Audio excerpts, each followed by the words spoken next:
Special order phrase পড়ছি। হ্যাঁ, তো স্পেশাল অর্ডার ফ্রেজে যে কয়েকটা জায়গাতে স্টুডেন্টরা বেশি কনফিউজড হয় তার মধ্যে একটা হচ্ছে হ্যাভ টু এবং হ্যাড বেটার।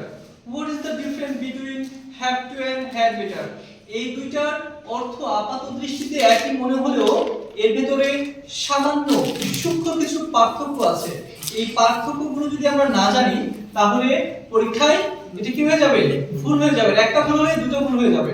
সো এটা খুবই কনসাসলি আমাদের হ্যান্ডেল করতে হবে যে কোথায় হ্যাভ টু হবে এবং কোথায় হ্যাড বেটার হবে।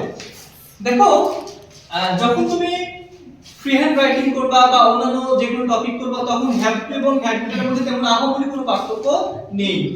হ্যাড বেটারটা ব্রিটিশ সিস্টেমে বেশি প্রচলিত এবং হ্যাভ টুটা আমেরিকান সিস্টেমে বা আমেরিকান বা অস্ট্রেলিয়ানরা হ্যাভ টুটা বেশি ইউজ করে এবং হ্যাড বেটারটা ব্রিটিশরা বা ইউরোপে বেশি ইউজ হয়। তো হ্যাভ টু এবং had better both are modal auxiliary. এই দুটাই কি মডেল ভার্ব। এই দুটার পরেই ভার্বের বেস ফর্ম বসে। এই দুইটার যে বাংলা মিনিং সেই মিনিংটা অনেকটা কাছাকাছি। যেমন কি হ্যাভ টু মানে কোনো কাজ করতে হবে, কোনো কাজ করা উচিত, কোনো কাজ করার বাধ্যবাধকতা। আবার হ্যাড বেটার মানেও কোনো কাজ করা উচিত। তাহলে এই হ্যাভ টু আমি কয়েকটা ক্রাইটেরিয়া এখানে দেখিয়েছি যে হ্যাভ টু কখন কখন বসবে, কিভাবে বসবে। কোনো কাজ করার বাধ্যবাধকতা, যে কাজটি আমার এক্ষুনি করতে হবে, কাজটি করতেই হবে, এমন জোর প্রদান করতে আমাকে হ্যাভ টু ব্যবহার করতে হবে। আবার মাস্টের জোরালো অর্থ, মাস্টের জোরালো অর্থ বোঝাতেও এই বাধ্যবাধকতা হয়।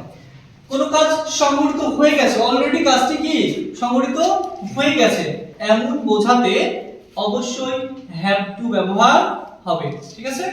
আচ্ছা, অবশ্যই কোনো কাজ করতে হবে, উপদেশ অর্থেও হ্যাভ টু বসে। উপদেশ অর্থ কি হ্যাভ টু বসে, কিন্তু উপদেশ অর্থে আবার হ্যাড বেটারের ইউজটা বেশি আছে। এখানে একটু বিষয়টা লক্ষ্য রাখতে হবে। আমি বলেছি মাস্টার জোরালো অর্থে এক্ষুনি কোনো কাজ করতে হবে। কেমন? আচ্ছা দেখো, হ্যাভ টু এর কতগুলো মেম্বার আছে।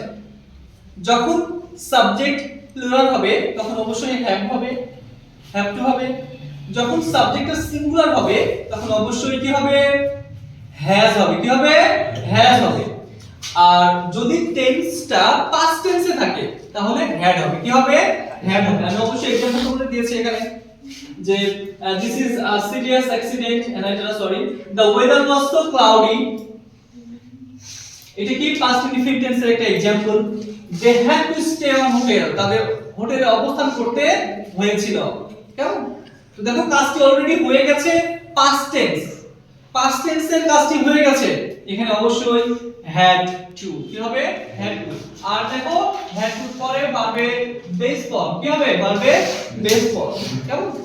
তো have to বিষয়টা ভালোভাবে যদি তুমি লক্ষ্য রাখতে পারো, নজর রাখতে পারো, তাহলে have বেটারটা ভুল হবে না।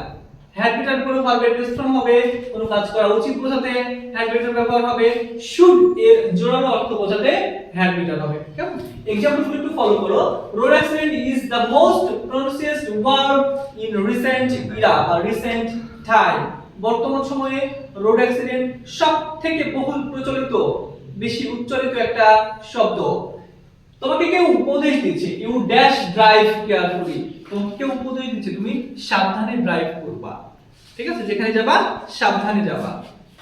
তো আর নিচের সেন্টেন্সটা দেখো, this is a serious accident. এটা একটা serious accident. You dash go to hospital now. তোমাকে এক্ষুনি হাসপাতালে যেতে হবে।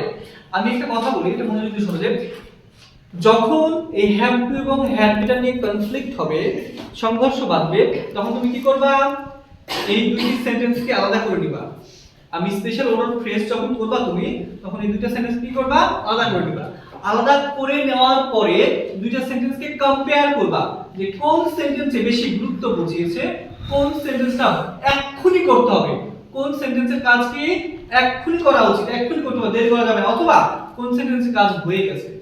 যেই সেন্টেন্সে এক্ষুনি করা উচিত, কাজটা হয়ে গেছে আর দেরি করা যাবে না, বেশি গুরুত্ব বুঝিয়েছে, সেই সেন্টেন্সে হ্যাভ টু।